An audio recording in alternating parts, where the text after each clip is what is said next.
Opel Astra J 1.6 турбо устраняем стук суппортов.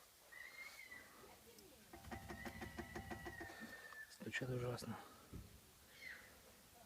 Смазки не помогает. Пробовал хорошие смазки, забивал направляющие. Бесполезно.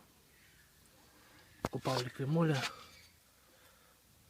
Медная смазка. Тоже фуфло. День-два все равно стук появляется. Но покупать новые направляющие не стал. Во-первых, цена дорогая у направляющих. 2 штучки 2000. Комплект 4000 на 2 колеса. Вот. Решил поставить пружинки, чтобы пропал стук. Так. Пружинка с ВАЗ 2114.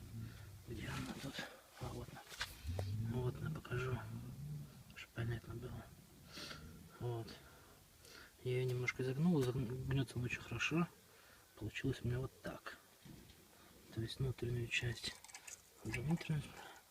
Здесь поднатягиваем. Опа. Все. Вот, можно немножко еще подбавить.